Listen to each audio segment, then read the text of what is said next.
Twitter की मनमानी, block किया कानून मंत्री रविशंकर प्रसाद का ट्विटर अकाउंट, हो सकता है बड़ा एक्शन। जी हां, सोशल मीडिया साइट ट्विटर ने देश के आईटी मंत्री रविशंकर प्रसाद का ट्विटर अकाउंट आज सुबह 1 घंटे के लिए ब्लॉक कर दिया। इसका कारण बताया गया कि उन्होंने अमेरिका के डिजिटल मिलेनियम कॉपीराइट एक्ट का उल्लंघन किया है। आपको बता दें कि हालांकि बाद में ट्विटर ने चेतावनी देते हुए रविशंकर प्रसाद का अकाउंट फिर से शुरू कर दिया। केंद्रीय मंत्री रविशंकर प्रसाद ने इस पर प्रतिक्रिया देते हुए कहा कि दोस्तों, आज बहुत ही अजीब घटना हुई। ट्विटर ने मेरे अकाउंट को 1 घंटे के लिए ब्लॉक कर दिया। प्रसाद ने देसी माइक्रो ब्लॉगिंग और सोशल नेटवर्किंग साइट कू के माध्यम से ये जानकारी साझा की है। सोशल मीडिया कंपनी की ये कार्रवाई ऐसे वक्त में सामने आई है जब केंद्र सरकार और ट्विटर के बीच नए आईटी नियमों को लेकर वाद विवाद जारी है। इस मामले में पिछले सप्ताह आईटी मिनिस्टर से संबंधित संसदीय समिति के सामने ट्विटर के प्रतिनिधियों की पेशी भी हुई थी। केजरीवाल ने कहा, लोगों ने ऑक्सीजन की कमी से अपनों को खोया है, उन्हें झूठा मत कहिए।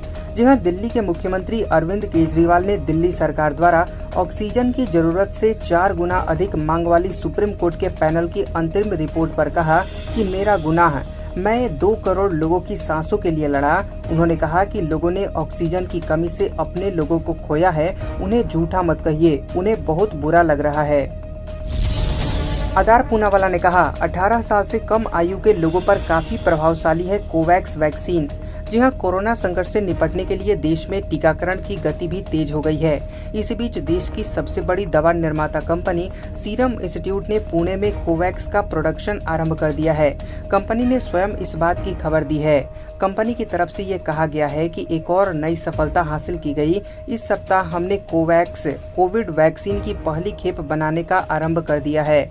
ये वैक्सीन अमेरिकी बायोटेक्नोलॉजी फर्म नोवावैक्स की तरफ से बनाई गई है, जिसे भारत में कोवैक्स नाम दिया गया है। तो वहीं सीरम इंस्टीट्यूट के सीईओ आदार पूनावाला ने इस बारे में ट्वीट करते हुए बताया कि कोवैक्स के प्रथम बैच को देखने के लिए उत्साहित हूं। इस सप्ताह से पुणे में इसकी प्रथम बैच तैयार हो रही है। इस टीके में 18 वर्ष से कम आयु की हमारी आने वाली पीढ़ियों की रक्षा करने की बहुत क्षमता है। ट्रायल चल रहे हैं। महाराष्ट्र के पूर्व गृह मंत्री अनिल देशमुख के कई ठिकानों पर रेड, ईडी की टीम केंद्रीय पुलिस बल के साथ कर रही है छापेमारी। जी हां, महाराष्ट्र के पूर्व गृह मंत्री अनिल देशमुख के घर पर 1 महीने में दूसरी बार प्रवर्तन निदेशालय यानी कि ईडी ने छापा मारा है। शुक्रवार को ईडी की टीम भारी संख्या में पुलिस और केंद्रीय पुलिस बल के साथ देशमुख के आवास पर पहुंची, जिससे मामले में और कड़ी कार्रवाई की अटकलें तेज हो गई हैं। तो अभी ईडी की कार्रवाई चल रही है। आपको बता दें कि प्रवर्तन निदेशालय की एक और टीम देशमुख के मुंबई के वर्ली इलाके में स्थित आवास पर छापेमारी कर रही है। देशमुख के खिलाफ केंद्रीय अन्वेषण ब्यूरो द्वारा दर्ज मुकदमे एवं जांच के दौरान सामने आए साक्ष्यों के आधार पर प्रवर्तन निदेशालय देशमुख के खिलाफ समानांतर जांच कर रही है। ऑक्सीजन संकट पर आम आदमी पार्टी और बीजेपी में जुबानी जंग, संबित पात्रा ने बताया, जघन्य अपराध तो मनीष सिसोदिया बोले, फर्जी रिपोर्ट है। जी हां, आपको बता दें कि बीजेपी ने शुक्रवार को आरोप लगाया कि कोरोना वायरस महामारी की दूसरी लहर के दौरान मुख्यमंत्री अरविंद केजरीवाल ने राजधानी दिल्ली में ऑक्सीजन की जरूरत से 4 गुना अधिक मांग की थी और उनके इस झूठ के कारण कम से कम 12 राज्यों में जीवन रक्षक ऑक्सीजन की आपूर्ति बाधित हुई।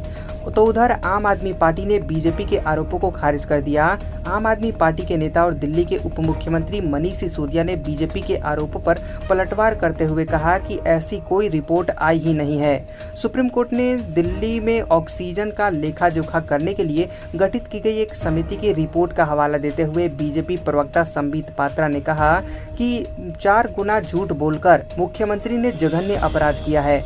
उन्होंने कहा कि कोरोना वायरस महामारी की दूसरी लहर के दौरान ऑक्सीजन को लेकर जिस प्रकार की राजनीति अरविंद केजरीवाल ने की है, उसका पर्दाफाश ऑक्सीजन ऑडिट पैनल की रिपोर्ट में हुआ है।